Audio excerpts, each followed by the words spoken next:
Yo people, what's happening? Welcome back to another POV. In this one we're out in central London shooting with the Sony 50mm 1.8. We're going to do things a little bit different today and just have a little chat about the 50mm because this is probably the most rated and underrated lens that most photographers have. If you're anything like me, you probably picked up a 50mm, used it for a while, rated it, then picked up your second lens, more than likely an 85, and then that was the end of it. That 50mm you never saw again. It was on your shelf, it was sitting in your bag somewhere and just forgotten about. And because of that, we probably forget exactly how good the 50mm actually is. Let's be real, it's a cheap lens to buy. You can grab one of these used for probably about £100, £150. It's also a lightweight lens, so it's easy to carry around, especially if you are doing street photography. And it comes in at 1.8, giving you great depth of field.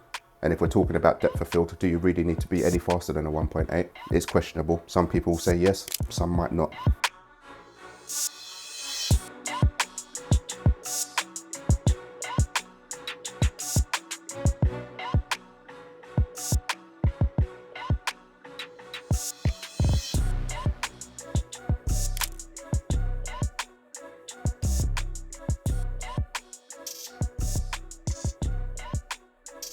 And it's because of those things I've been making more of a conscious effort to bring the 50mm out of me when I'm out shooting. I'm not gonna lie to you guys, because it's been so long since I've really used the 50mm, there has been a bit of a learning curve with it again, having to relook at compositions and how I'm trying to capture subjects. But with that, it's making me think differently on how I want to capture certain subjects with this lens.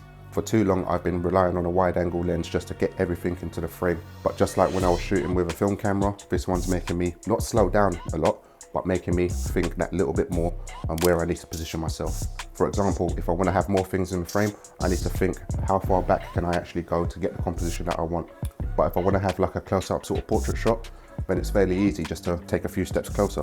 Most of the problems are going to come from taking a few steps back because you're not always going to have those few steps that you can take.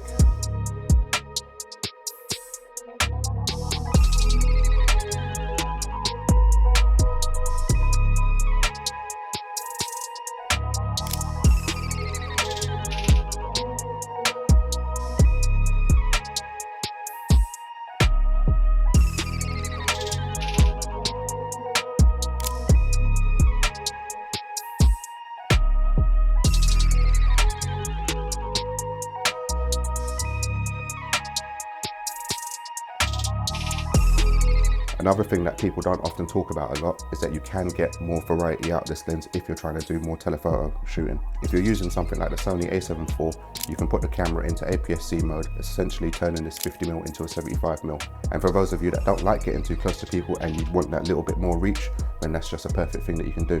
What you will need to consider is by doing that, you are going to lose megapixels. It's best that you get the composition that you want if you're going to do that, because you're going to have very limited cropping room after that.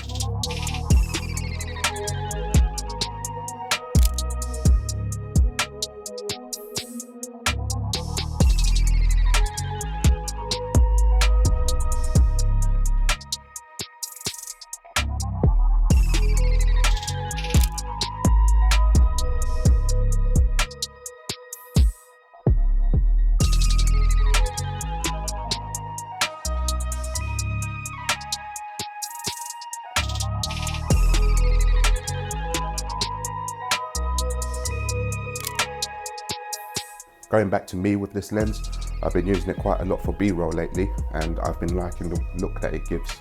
I mean, they say that the 50mm is one of the lenses that is more true to what your eyes see, so that might be the reason why. But also when doing the B-roll and flicking it into the APS-C mode and getting that 75mm, B-roll is just looking crispy at the moment. I'm really enjoying using the 50mm again.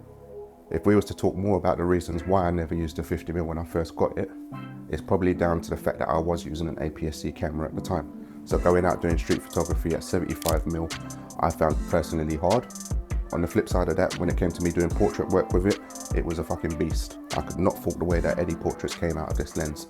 And if you're already using an 85, you already know it's very unlikely that you can take a bad photo with it.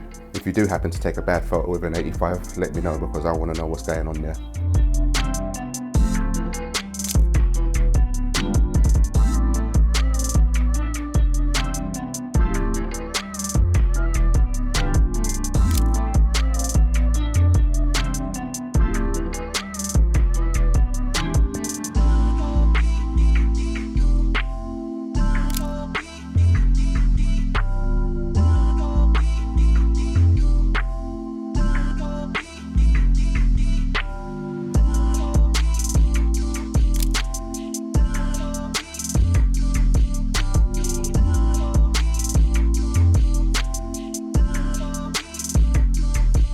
yeah, these are just some of my thoughts about the 50mm. Let me know if you actually own a 50mm and if you have consistently been using it. And if not, maybe in 2024, it's time to bring that lens back out and see what you can do with it. But yeah, thanks for watching the video. If you enjoyed it, please hit the subscribe button, drop a like, drop a comment, and until the next one, peace.